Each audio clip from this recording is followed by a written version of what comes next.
All right, back from the break. Yeah, so our next speaker, Daniela, give her a round of applause.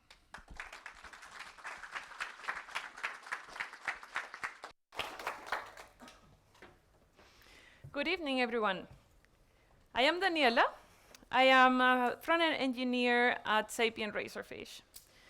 Sapien Razorfish is a worldwide company. We are a digital marketing agency, and we are always creating digital experiences and digital transformations for our clients. We are located all around the world. We are a cross-cultural company. We have offices in Brazil, Argentina, United States, Germany, Switzerland, Stockholm, China, etc.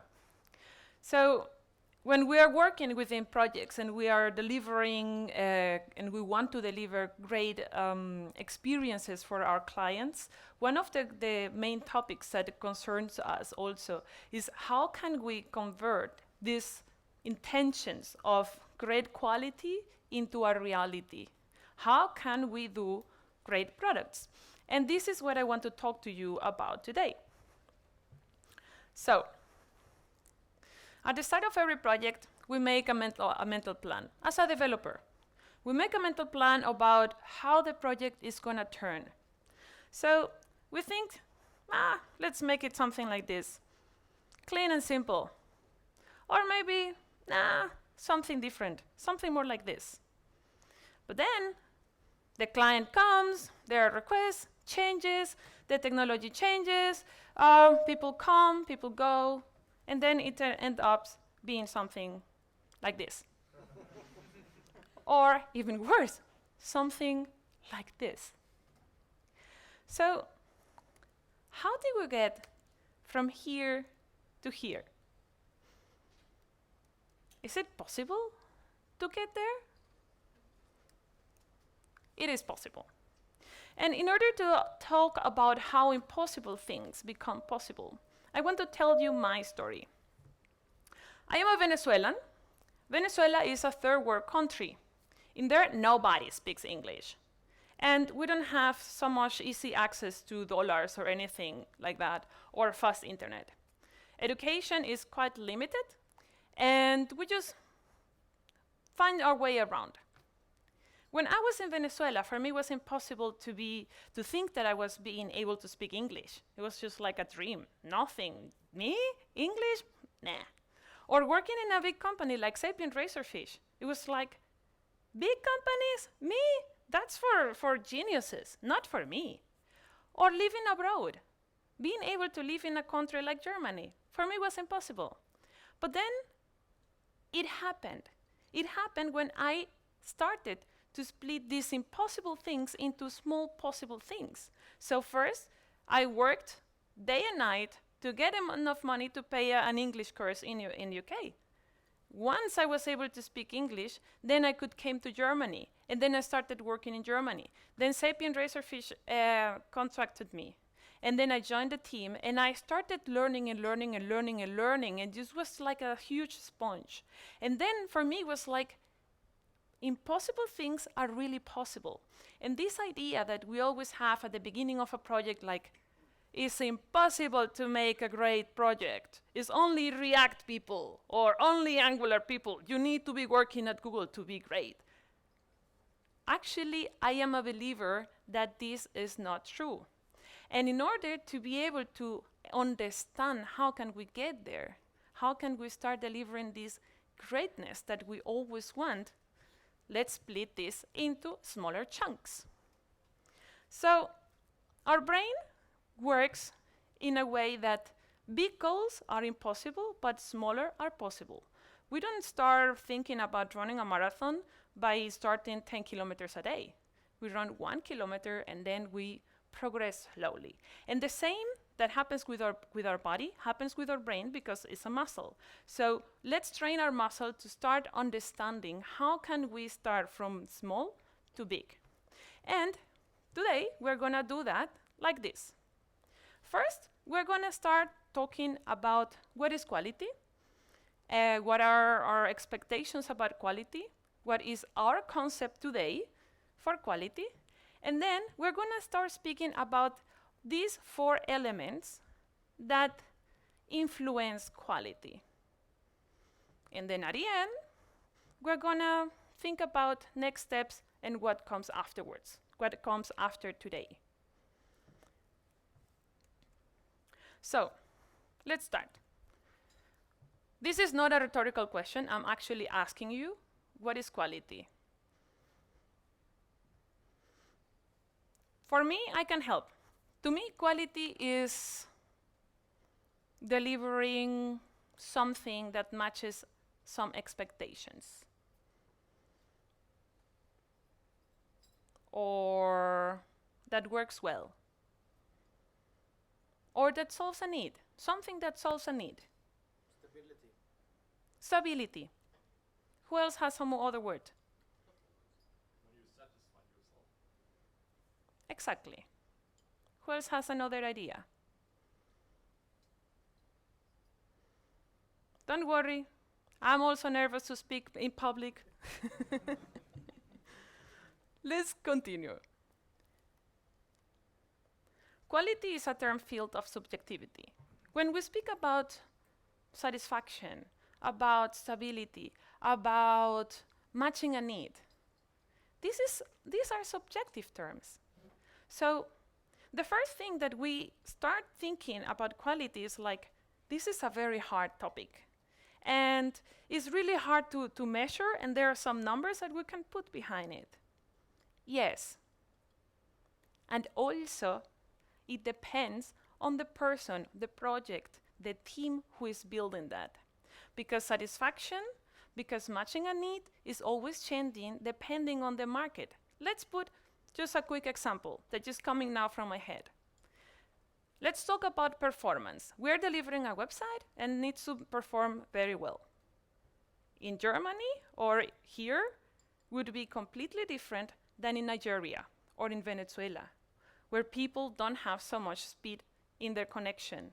So in here, maybe, I don't know, but maybe people just, it's not a priority how you store data, how heavy are your apps. But in a country like Venezuela, it is important. It is key. So in there, quality means something, and in here, it means something else. And the same happens when we are delivering projects. So, quality is a term filled with subjectivity. This is not a new term. This is something old. There is a well-known Conway's Law, and he wrote an essay long time ago, and then he wrote something that it was stated the Conway's Law. This is a translation into human readable terms. So it says, software designs mirror the structure of the teams who build it. So we have software design. What is software design? How we build something. It's a mirror, a copy of the team who is building it. So the team capacity is also reflected on the quality and the project that they are building. Therefore, yes, quality is subjective and has 2 parts, the hard parts and the soft parts. The technical, that the one that come easy to all of us, and the soft ones that are work in progress. So, conclusion of all this is that quality is influenced by human and technological factors. And this is the baseline that we are going to start talking about today. So let's come back to our graph. What influences quality? People factors, technical factors, workflow factors, and team lead factors. Let's start navigating through all of them. So, people factors.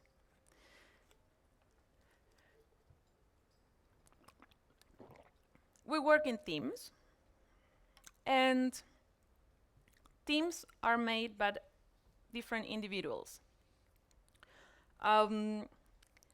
We developers are, I can speak also for myself a lot because I'm a very nerd developer. we enjoy this time when we put the headphones and then just there, the computer and us. My music. And then somebody's talking to you in the chat, and then you chat back and set some GIFs and and then just like, that's my world. We have a tendency to individualism. And this is natural to us. That's okay. That's perfectly normal. That's how we are. And we also work in teams. And great things are delivered by great people who work together. Example, football. Think about all the football players so you think that they are amazing. Put them together in a team. If they are not matching between each other, they're going to lose. Because teams who win, teams who build greatness, are working together. So it's a complement between our individualism and how we connect to others. And there are some tips that we can do to convert this super abstract topic into something a little bit more pragmatic, some more graspable for us. Communicate and work collectively. This is one of the things that is also work in progress. Communication is very important, and working collectively is very important. So learning how to communicate beyond the chat is very important for us as teams. One example of how to improve this is what I call the mental plan. You get a ticket, and you need to implement a feature. And then you think, and then you create for your own the mental plan of how you will approach that. You do, okay, I will do this step, I will do this step, I will do this library, done, code. Before starting coding, my suggestion and invitation is to talk about this approach with other colleagues in your team. Ask them what they think. How can we make this better? Interact with them. And with that interaction, you will be enhancing the communication within your team. And the person with whom you will be speaking will feel listened and will want to speak to you. And the extra added value of that is that when you get your code reviewed, that person who understands your approach will be able to give you more valuable input to what you are going to be writing. Therefore, the code that you are going to push is going to be better as if you wrote it alone.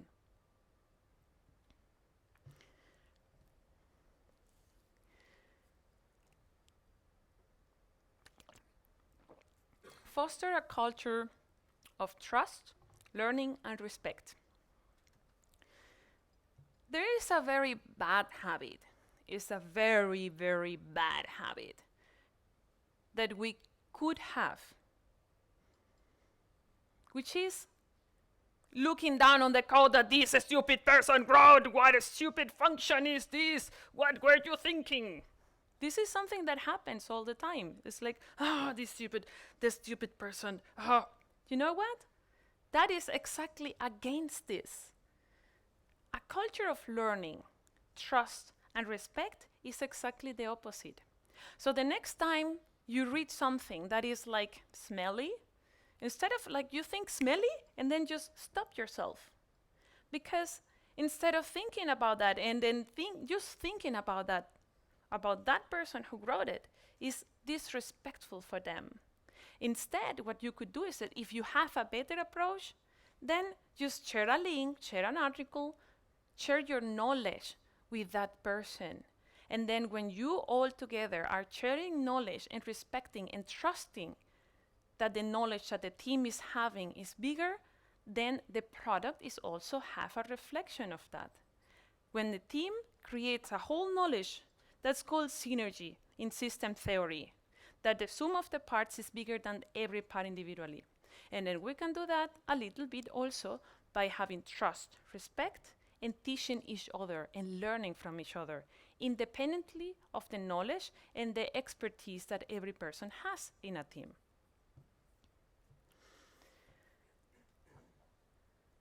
Another important thing here is to understand the big picture to be able to make informed decisions. So when we are coding, when we are in the zone, we get a bug. And then we forget about everything else. That is something I need to fix, and I don't sleep until I fix it. I speak for myself. That's me. However, when we are able to step back and see the big picture of what we are delivering, then we can make better decisions about, do I need to make it perfect? Or is it progress more important here? Because sometimes progress is more important.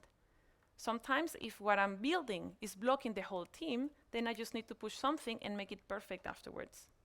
Or sometimes I don't even need to make it perfect. It's just my inner perfect programmer brain who wants to make it perfect all the time. But the big picture is what is important. Not all the time quality is about making perfect code.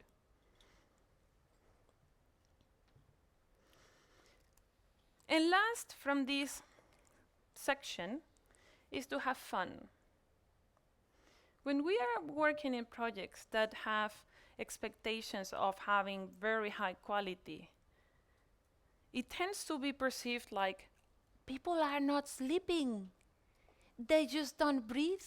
They are just programming. But no, that's not the case. Because fun is fuel. And being able to celebrate small victories is also fuel. So let's say that the whole project is in a very bad state and the client is so angry because, oh my God, this is so bad. But you made the sprint, you made what you committed to, celebrate it. Enjoy, just 5 minutes. Let the PM be angry, you celebrate it. Because that fuel is what will make you get to the next sprint alive. So, let's go back to the hard topics. The technical factors. In the technical factors, it's about how you approach code, how you think about when you are writing these things, little beauty poetry that we write all the time. And in this case, I'm not gonna speak about what is better, like a Widespace or a tab, no. I'm gonna share like general ideas. The first of them is to define when a feature is ready for a pull request. So when it's ready to be reviewed. Sometimes, if you, let's say that you're building a website that is gonna be built and launched one day and then forgotten, removed completely. So in here, the code is ready for a pull request if exists a pull request, when it works, and that's it. But if you are building something that is for the long term, then what is ready for a pull request is that it's tested, it's documented, it works, it looks like in the design, so I'm not using my code reviewer to tell me what is left to be done. And that is exactly why this is important. To save time of yourself and to save time of your pull request reviewer. If you're using the pull request reviewer as a person to tell you, you know what? In the design, the button is blue and you make it red. It's like, okay, we're front-end developers.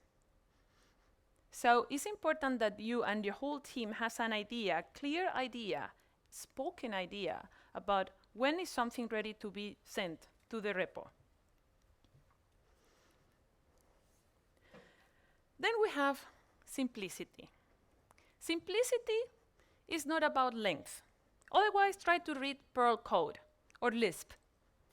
Those are programming languages that are very short, but good luck understanding what they write. It's really complicated. And we can do that with JavaScript. Simplicity is about how easy is something to be understood by the reader or by yourself in 2 weeks. Let's do an example. This is a function, this is a real function that was sent in a pull request last week by one of my team members. And then this thing, okay? I know the English word. Received an array, perfect. Seen, filter, Oh, what? On probe, return false. Aha. And then seeing E true. Okay, come on. That's simple, that's short. But it's not really simple. I cannot understand. So in order to understand, what did I do? I run it and I put a breakpoint in there to see what is happening. After putting the breakpoint in there, I put names. So it was receiving an array of dependencies, and then these non-duplicate dependencies was something that I realized after the function returned that there was nothing duplicated.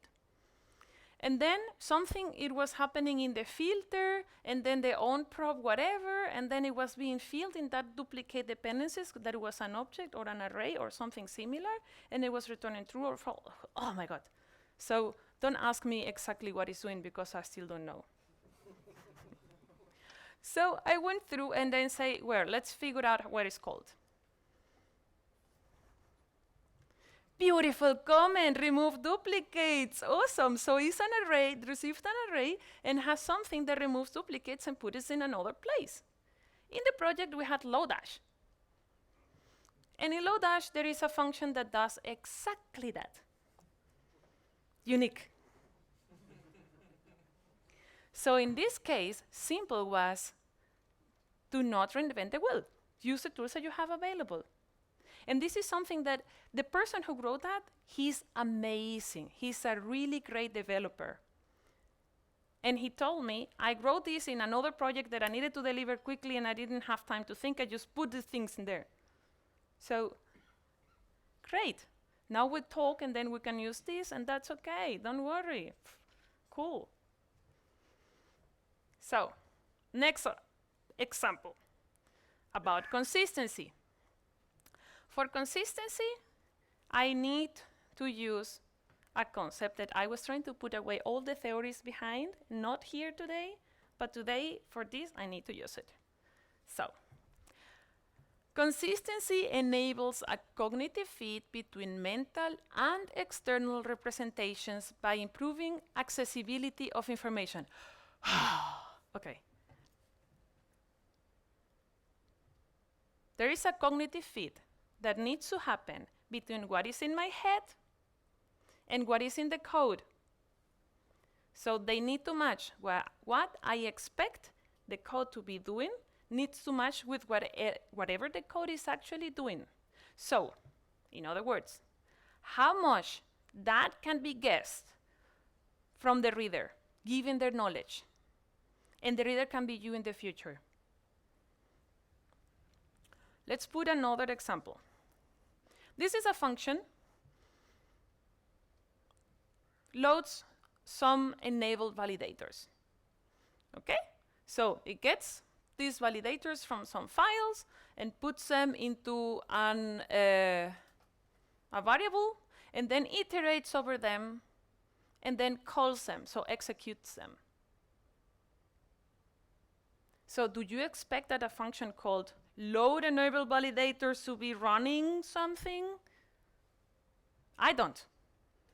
And actually, if there was some bug happening, something related to here, good luck finding it. So what about, instead of putting something in there that is not expected, we just split it into more functions? So what if we just say load enable validators, just fills this array and returns it? And then we have another function that runs them. Done. Consistency.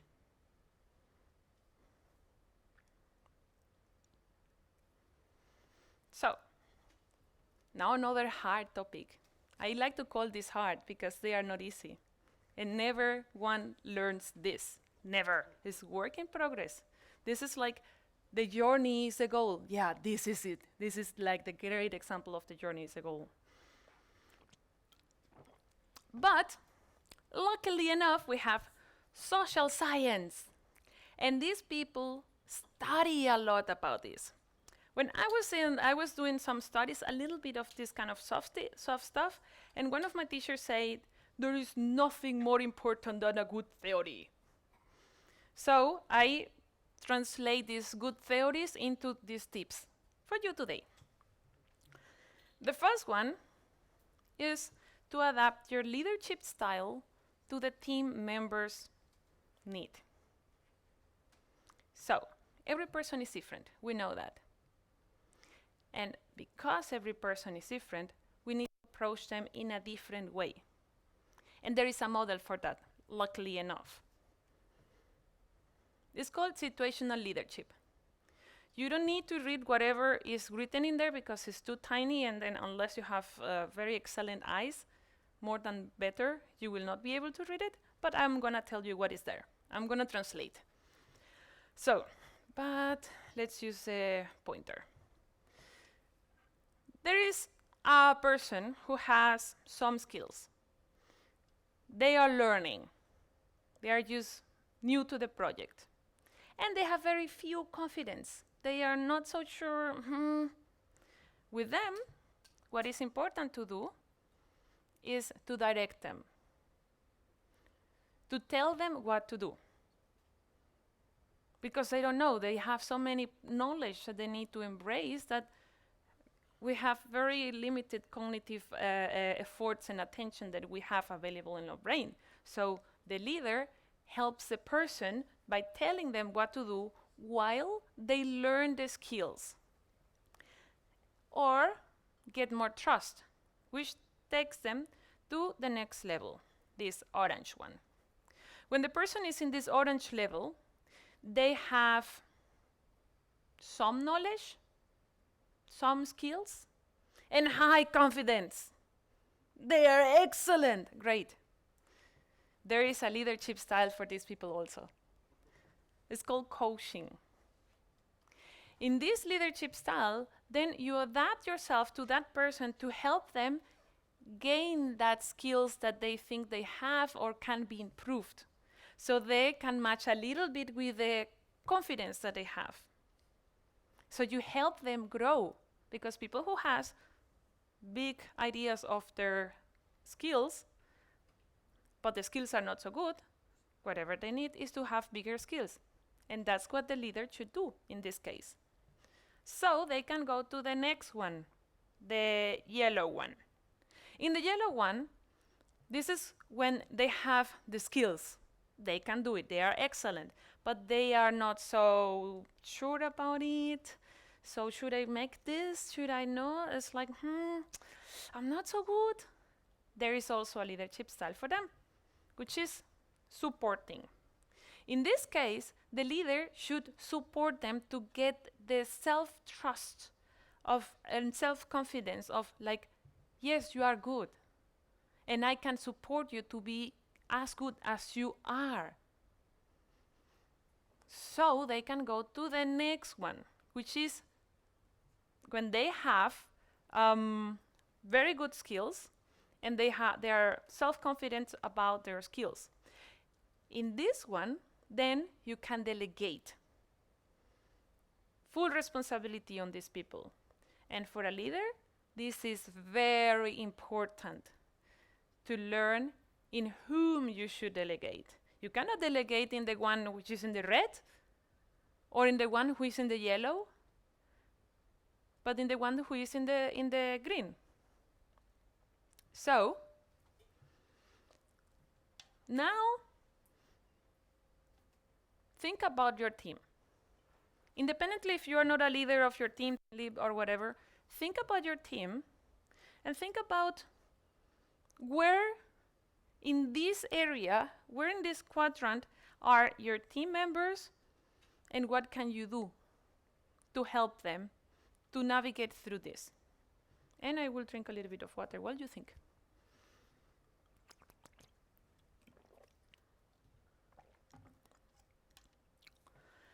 Okay, next. Make decisions together with the right balance.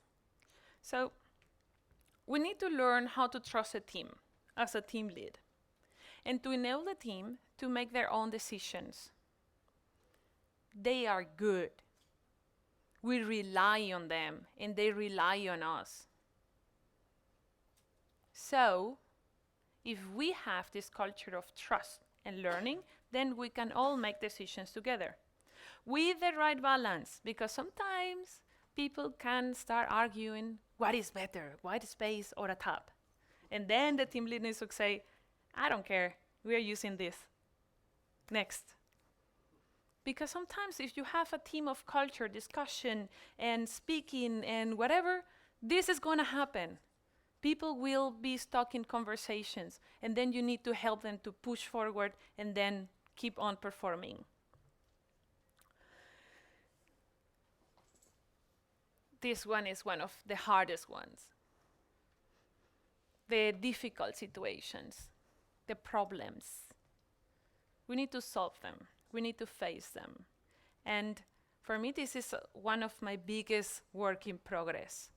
I am not comfortable within conflict, no.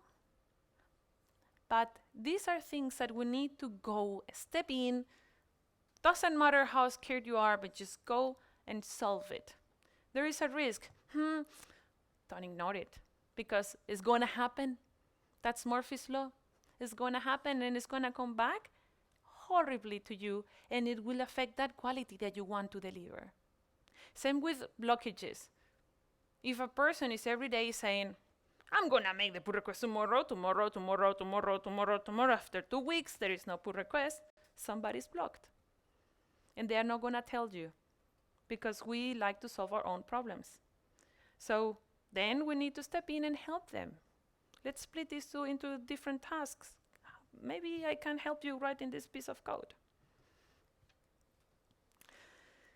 And last from this area, from this section, is to involve the client or customer or business, depending on what you're working at. So the people who is interested, your stakeholders, involve them. That's about being empathetic with their needs,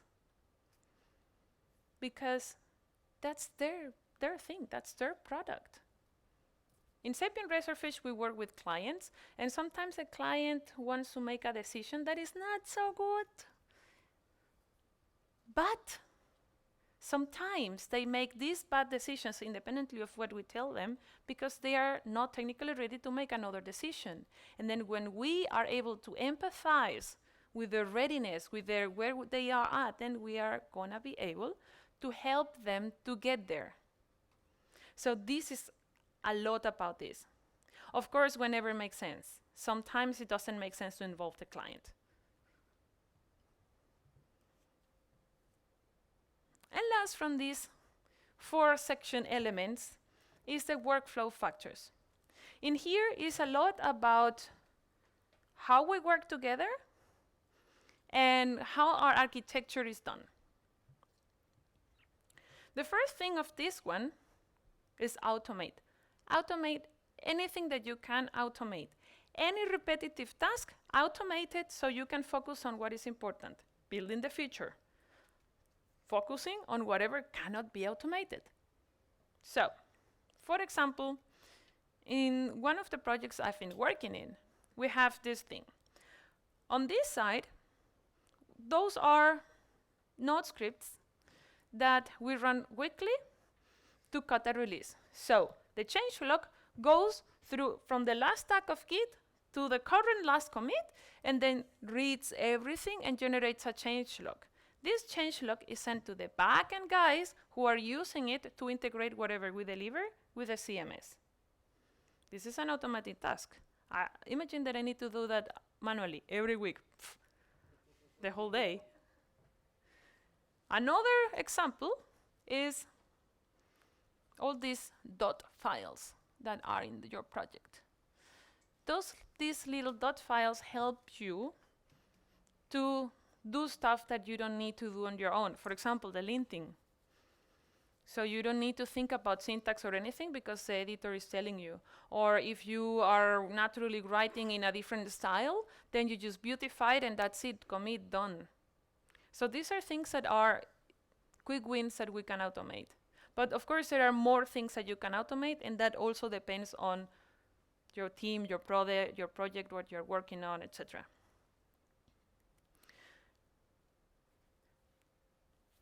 Get quiet time.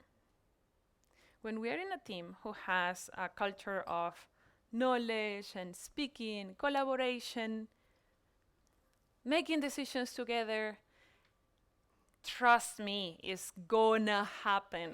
People will forget about getting their quiet time. People will enjoy that so much that they will forget that they need to put the headphones and, oh, they will forget it. So remember that to yourself. Get your quiet time. Tell your colleagues, guys, these 2 hours I will have no disturb because I really want to be in the flow. And as a team lead, you can help them by preventing them from getting disruptions. For example, if the client is calling all the time, just get the calls for yourself as a team lead instead of getting that disruptions to the team. Then you can filter them. If the PM wants to put them in another project, then no, you are not touching my team. Or if a new team member comes, just assign them a buddy in the team so that person is not asking the questions to everyone, but just one person is helping them. All these things help to get people productive time. Be technically flexible. Technology is changing, has changed, is gonna change. The knowledge that you had at the beginning when you set up the whole project was something. At the middle of the project, something else. And at the end of the project, something else. And then the project is launched, and then something else will happen. So not only in the architecture or the tools that you are using, you need to be flexible and not be in love with them, but also in the ways that you work. How you approach things within a team that are not related to technology. So our pull request template, maybe at the beginning we need something, but at the end we just need something else because it is a waste of time writing so much information. We had something in a team like this. There was a Confluence page, and then at the beginning, the person who had the idea put this badge, work in progress. And then that person wrote everything they wanted to propose for the new workflow.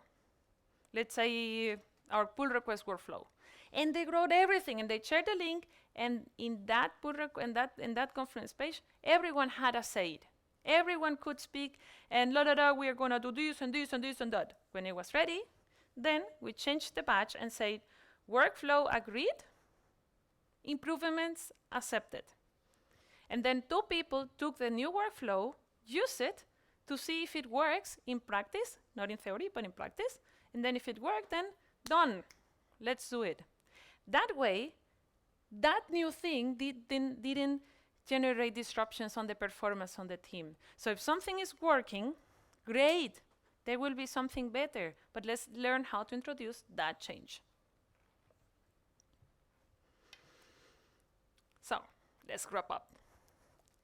We have people factors, we have technical factors, workflow factors, and team lead factors. All these factors affect quality. They build up on quality. So quality is not something that we write in the perfect code. Quality is also how we interact with others and how our human-related topics are building to get that done.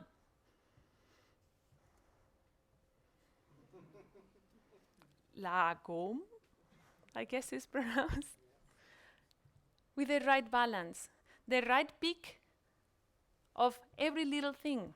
And that right little peak of every little thing depends. There is no magic recipe. It depends on your team and the project manager, or if there is any project manager, if you have designers or not. What are you doing? Are you doing an app? Are you doing a one-time website, a single web app, whatever? I don't know. It changes. And then you need to be able to decide what works for you the best and remain flexible, because quality is about that, flexibility, and being able to have this overview. So now this is a rhetorical question. What can you start doing tomorrow? I want to invite you today to think about it. Go home thinking about it. Just think about this graph that I was showing you and then think, what can I start doing tomorrow? Small steps count. If you don't have anything automated, start by automating something. If you have many disruptions, just talk to the people to get less disruptions. If you introduce change quickly every time, then just put a Confluence page or whatever tool you are using to document. Just one little thing, because we get there one step at a time. I didn't come to Germany from Venezuela, and I didn't started working in Sapient Razorfish in a big company with big clients, something that I wanted to do all the time. I didn't do it just from home in Barquisimeto there in Venezuela. No, there was little steps in between. And this is also something that happens in the projects, in the quality. Little steps count. And then if this project that we're working on doesn't have that quality, doesn't matter. Little steps. The important thing is that we developers, especially in the web community, we love learning. We love improving. So let's use that fuel to get there, to get to that level of quality that we all want to have. Because building great products is possible. It's really possible, one step at a time. But keep in mind that as soon as you find all the answers, all the questions will change. Otherwise, ask the Angular team. Or the Internet Explorer team. Come on, Internet Explorer, back in the days, it was working. It was doing something great and it solved a problem. Then it stopped solving it and became what we know. And they had to trash it. They had to start from scratch because they had all the answers. But then all the questions changed and they had to build something completely new that is doing amazing. That is quality. That is what quality is. Being able to be flexible, remain sharp, and being adapting all the time to the change that is coming. That's it. Thank you.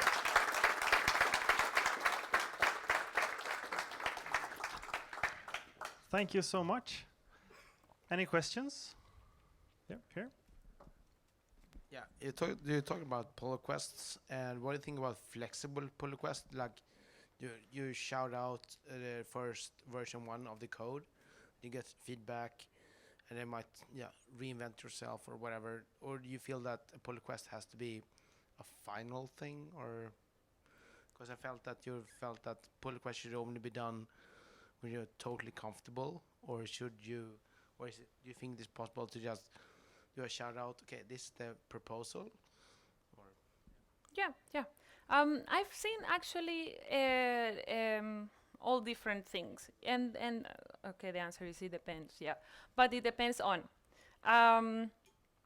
For example, in open source projects, I've been contributing sometimes a little bit to the the Webpack team. And then it is an open source community, and then they work in their free time, like I do.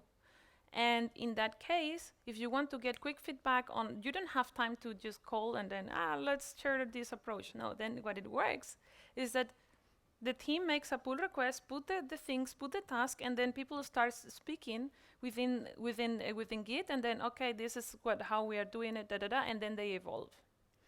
In other teams, and this is something that we are doing now in the team I'm working out, that we have kind of like a middle feature branch that is not going to be merged, but it's just a middle feature branch, and then the person is doing the work in that in a branch of that. They do middle point, pull request, and then next middle point, next, and that also helps because then you don't have this amazingly long novels that you need to read and nobody wants to review.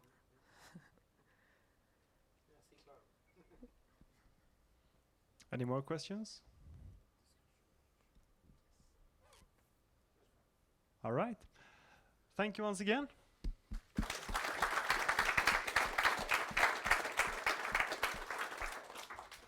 So that was the last presentation. And I just want to once again thank Widespace for hosting this meetup. It was a great venue, and thanks a lot for the food and drinks.